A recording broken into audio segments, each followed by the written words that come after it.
ಗೊತ್ತಾ ಸರ್? ನಾನು ತುಂಬಾ ಸಲ ಕೇಳಿದೀನಿ, ನಾವೆಲ್ಲ ಜೊತೆಗಿರ್ತೀವಿ ಅನ್ನೋ ಬಾಯಿ ಮಾತಿಗೆ ಹೇಳೋದ್ ಬೇರೆ, ಇದ್ದು ತೋರ್ಸೋದ್ ಬೇರೆ. ಇದ್ದು ತೋರ್ಸ್ಬೇಕಾಗಿರೋ ಸಮಯ ಈಗ ಅಂತ ಅನ್ಸುತ್ತೆ. ತುಂಬಾ ಕಷ್ಟ ಇದೆ. ಯಾಕೆ ಅಂತಂದ್ರೆ ಇದರಲ್ಲಿ ಎರಡರ ಮಧ್ಯದಲ್ಲಿ ಪರಸ್ಪರ ನಂಬಿಕೆಗಳು ಬರಬೇಕು, ವೈಷಮ್ಯಗಳಿರ್ಬಾರ್ದು. ಈಗ ಕೆಲವೊಮ್ಮೆ ಏನಾಗ್ಬಿಡುತ್ತೆ, ಈ ಪಂಚತಂತ್ರದ ಕಥೆಗಳು ಬರ್ತದೆ. ಪಂಚತಂತ್ರದಲ್ಲಿ ಏನ್ ಹೇಳ್ತಾರೆ ಅಂತಂದ್ರೆ, ಈ ಒಂದು ಚಿಕ್ಕ ಕತೆ ನಿಮ್ಗೆ ಹೇಳಲೇಬೇಕು ಅದನ್ನ. ಒಂದು ದೊಡ್ಡ ಕೊಬ್ಬಿರುವಂತಹ ಒಂದು ಹಸು ಕಾಡಿಗೆ ಬಂದ್ಬಿಡುತ್ತೆ ಪಾಪ. ಕಾಲು ಈ ವರ್ತಕರು ಹಸುಗಳ ಮೇಲೆ ಬಂಡಿಯಲ್ಲಿ ಕಟ್ಕೊಂಡು ಹೋಗ್ತಾ ಇರ್ತಾರೆ ಒಂದು ಎತ್ತಿಗೆ. ಸ್ವಲ್ಪ ಕಾಲಿಗೆ ಏಟಾಗ್ಬಿಡುತ್ತೆ.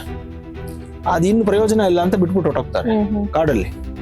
ಅದಕ್ಕೆ ಏನ್ ಮಾಡೋದು ಅಂತ ಗೊತ್ತಿಲ್ಲ ಎತ್ತಿಗೆ. ಕಾಡಲ್ಲಿ ಸಮೃದ್ಧಿಯಾಗಿ ಏನೋ ಹುಲ್ಲು ಇದು, ಯಾಕೆಂದ್ರೆ ನಾಡಲ್ಲಾದ್ರೆ ಬೇರೆ ಹಸುಗಳ ಮೇಯುತ್ತೆ, ಕಾಡಲ್ಲಿ ಏನು ಇಲ್ವಲ್ಲ, ಅಲ್ಲಿರೋದೆಲ್ಲ ಸಾಮಾನ್ಯವಾಗಿ ಹಿಂಸಪಶುಗಳು. ಇದು ತುಂಬಾ ಚೆನ್ನಾಗಿ ತಿಂದು ದಪ್ಪ ಆಗ್ಬಿಡುತ್ತೆ. ಆವಾಗ ಒಂದು ನರಿ ಹೋಗಿ ಸಿಂಹದ ಹತ್ರ ಹೇಳುತ್ತೆ, ಒಂದು ಹೊಸ ಪ್ರಾಣಿ ಬಂದಿದೆ, ಅದು ಗುಟ್ರ ಆಗ್ತಾ ಇದೆ, ನಿನ್ನನ್ನ ಕೊಂದು ಬಿಡುತ್ತೆ ಜೋಪಾನ, ನಾನ್ ಬೇಕಾದ್ರೆ ಫ್ರೆಂಡ್ಶಿಪ್ ಮಾಡ್ಕೊಂಡ್ ಬರ್ತೀನಿ ಅಂತ. ನರಿಗೆ ಗೊತ್ತು ಇದು. ಆಗ ಸಿಂಹಕ್ಕೆ ಹೋಗಿ ಹೇಳುತ್ತೆ.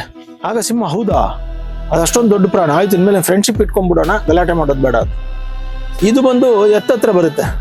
ಇಷ್ಟು ದಪ್ಪ ಇದೆಯಾ ನೀನು, ಕೊಬ್ಬಿದೀಯಾ, ಸಿಂಹ 2 ದಿನದಲ್ಲಿ ನಿನ್ನ ತಿಂದ್ಬಿಡುತ್ತೆ, ನಾನೇನೋ ಸಮಾಧಾನ ಮಾಡ್ತೀನಿ, ನೀನು ಗುಟ್ರ ಆಗ್ತಾ ಇರು, ನಿನ್ನ ಅದು ಬಲ ಅಂತ ಅನ್ಕೊಳ್ಳುತ್ತೆ. ಸೊ 2 ಕಡೆನೂ ಇದೇ ಹೇಳ್ಕೊಟ್ಬಿಡುತ್ತೆ.